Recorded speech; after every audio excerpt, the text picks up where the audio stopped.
가요계에 큰 별이 졌다. 현미가 향년 85세 삶을 마감했다. 촌초춘휘. 부모의 은혜는 1만 분의 1도 갚기 어렵다는 뜻이다. 두 아들은 현미의 비보를 듣고 미국에서 오열했다. 한 걸음에 달려올 수 없음에 안타까워했고 어머니를 미국에 모시지 못한 것을 자책했다. 현미는 5분 만에 사망한 것이 알려졌다. 또한 최근까지 주기적으로 돈을 보낸 송금 내역이 확인됐다. 대체 무슨 일이 있었던 것일까? 현미의 아들이 홀로 떠난 어머니를 떠올리며 눈물을 보였다. 마련된 빈소에는 가요계 스타들의 추모가 계속됐다. 현미의 장남 이영곤은 다른 어느 것보다도 혼자서 가신 게 가장 마음이 아프다.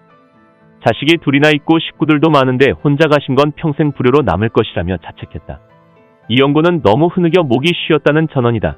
가수 현미가 아닌 엄마 현미를 떠올린 이영곤은 문 밖을 나오면 대한민국의 대중가수 현미지만 집에 들어가시면 두 아들의 평범한 엄마였다. 라고 회상했다. 이어 고인에게 엄마 사랑해요라는 메시지를 전하며 눈시울을 붉혔다. 어머니와 함께 나눈 휴대폰 메시지를 공개했는데 장남은 이틀에 한 번은 꼭 연락을 했고 현미는 좋은 글귀나 날이 추우니 옷을 따뜻하게 입으라며 카톡을 보내니고 했다. 한편 베란다와 싱크대에서 쓰러져 발견된 현미는 두 걸음만 걸으면 손에 닿는 식탁 위에 휴대폰이 함께 발견돼 안타까움을 더했다. 현미는 생전에 여러 차례 낙상했다. 공연 도중 오케스트라 석으로 낙상하고 계단에서 굴러 발목을 10반을 꿰맨 적도 있다. 체험 삶의 현장에서는 산에서 뒹굴기도 했다. 현미의 주치의는 한 번만 더 넘어지면 치명적일 수 있다고 경고했었다. 집 베란다에서 화분에 물을 주다가도 미끄러져 타박상을 입었었다. 현미는 특히 고관절이 약했다. 실제 계단을 내려올 때 불편한 걸음을 보였다. 최초 발견자 팬클럽 회장은 세탁소를 다녀왔는데 쓰러져 계신 걸 보고 119에 신고했다고 전했다. 당시 현미 선생님의 부탁으로 세탁소를 다녀왔는데 딱 5분 사이에 돌아가셨다. 문을 여니 우유잔을 탁자에 두고 쓰러져 계셨는데 119를 부르고 심장 마사지를 했다. 심장 쪽을 만져보니 이미 심정지였다. 119가 5분 만에 왔다. 병원 도착하자마자 이미 사망 선고가 떨어졌다. 세탁소 가기 전까지만 해도 건강하셨다. 선생님의 얼굴은 천사 같은 얼굴이셨다. 저는 크리스찬이 아니다. 당시 제 느낌으로는 하나님이 데려갔기 때문에 병원 가도 소생이 안 되실 것 같은 느낌이 들었다. 선생님의 그런 얼굴은 처음 봤다. 너무 평온해 보이셨다. 현미는 수천만 원대의 건강보험료가 장기 체납되고 믿었던 사람에게 사기도 당했다. 방송 출연을 하고 남은 빚을 다 갚고 손주들 학비에 보태라며 아들들에게 송금했다. 현미는 내가 밥을 못 먹더라도 지인들에게 빌린 돈은 무조건 갚아야 된다. 먼 친척이 동부 이촌동에 있는 아파트를 대신 집을 팔아주겠다더니 돈을 가지고 그대로 잠적했다. 그 돈이 당시 20억이었다. 현미는 어떠한 원망도 하지 않았다고 한다.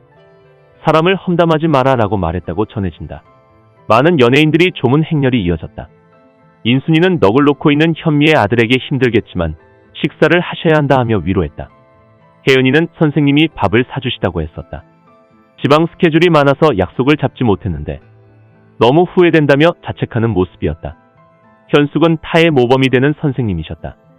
얼마 전 생신 때 찾아뵌 게 마지막이었는데 그때까지만 해도 너무 건건한 모습이었다며 눈물을 흘렸다. 장민호와 이찬원 밤에 조용히 조문하고 돌아갔다. 장민호는 눈시울을 붉히며 상주와 몇 마디를 나눴는데 그때 장남 이영곤씩 오열을 했다고 한다.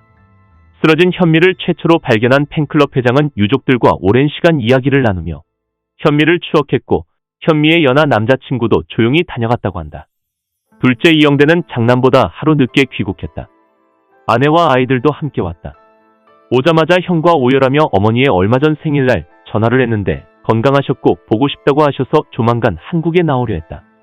조금 더 일찍 왔어야 했다고 통안에 눈물을 흘렸다. 어머니 생신날 미국으로 모셨어야 했다며 형 이영곤을 붙잡고 자책했다.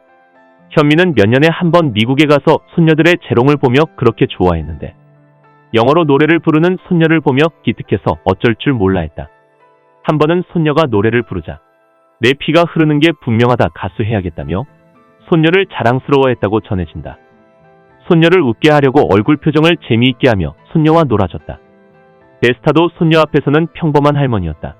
할머니에게 손녀의 웃음소리처럼 듣기 좋은 게 무엇이 있을까? 현미는 홀로 한국에 귀국 후 며느리를 손녀의 웃음소리를 떠오르며 지인들에게 손녀 얘기를 했다고 전해진다. 생활고에 시달렸던 현미는 미국에 자주 가지 못했다. 용산 자택도 새빵이다. 하지만 공연을 통해 돈이 모아지면 자식들에게 손녀들 학비에 보태라며 최근까지 송금을 한 것으로 전해진다. 몸이 약해 심정지까지 왔었던 큰 아들 영곤 씨와 부동산업을 하지만 경제적으로 넉넉치 않은 두 아들을 현미는 항상 걱정한 것으로 알려졌다. 지인들은 현미가 아들들이 있는 미국에 가지 못한 것은 벌 수 있을 때 돈을 벌어 손주들 학비를 보태주려는 마음이 어떤 것 같다며 안타까워했다. 가요계의 한 획을 그은 현미는 그렇게 20평도 안 되는 새방에서 쓸쓸히 죽음을 맞이했다. 화수분처럼 자식들에게 모든 걸 내어준 현미. 그녀는 마지막까지 미국에 있는 두 아들을 걱정하며 가요계의 별이 됐다. 삼가 고인의 명복을 빕니다.